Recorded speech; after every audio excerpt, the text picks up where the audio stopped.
Is there a parallel in how you lead and communicate in salsa dancing versus how you lead and communicate in a relationship? What do you think, guys? Question for you. And that's it, we're done. See you in the next video.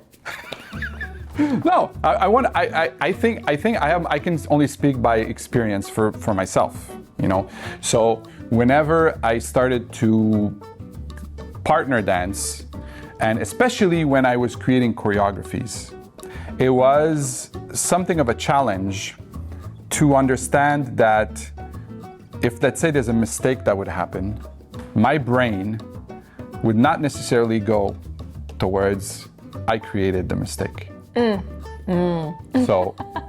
So it was something interesting to dialogue from this perspective, and to find the correct words and the good phrasing to, let's say, to interact with my partner without conveying that message of, let's say, the blame game.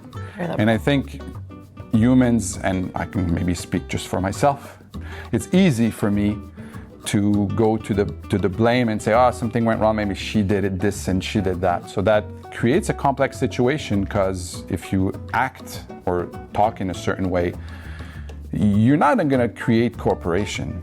So for me, it was actually more of an exercise of not doing that in a repeated fashion, to come to a point when I talk to people that my instinct would be stuffed right from the start, and so that I don't make the other person feel less while we interact. So that was my challenge. When I started, that was something else.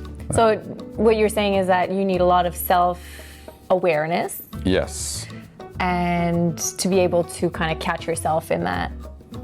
Exactly. Right. Now it's interesting because you can use salsa as almost like life in general, as a form of reflection, right? So something happens and you feel a certain way, and you can not acknowledge it and just pretend it's not there and just continue on with your old ways, or you can use it as exactly like self-awareness and think, okay, so this is happening within me. I have to own it and try to work it out so that my partner doesn't feel the same way maybe I feel, or something like that. So that was a challenge for me. And I think just before we recorded, Amanda, you mentioned when we teach classes. Yes. So we notice, especially in the beginner classes, so like beginner, intermediate one, and then it kind of, I would say, sort of dies off. Mostly. But you notice, especially in couples, the dynamics. Yeah, the dynamics in the couple when they're trying new patterns or trying to learn the steps. So it's very much reflected 100%. in salsa, and how they learn and how they communicate with each other. And it's actually quite, it's very interesting to see that, oh my God, this those when they argue, that must be something else, because they're not collaborating. Even when they figure out the steps, it's always you do this, you do that, you do this, you do that. So they're actually acting out, you know, this blame game in front of us. And I remember I had one couple once where when I put music when they practice, I would walk away and just walk around the circles, and they would just argue like crazy, like if nobody heard them, like loud.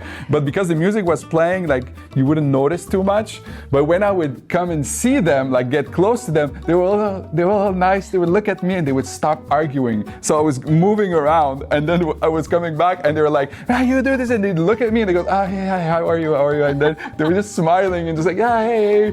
I'm thinking, wow, they're having full-blown arguments every single class. I'm thinking, wow, this is a disaster.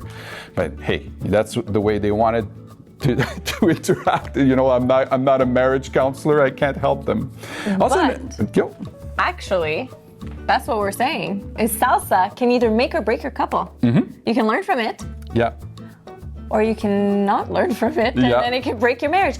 But salsa is better than therapy. It's actually cheaper. I have I have a positive story about salsa that happened a couple of sessions back.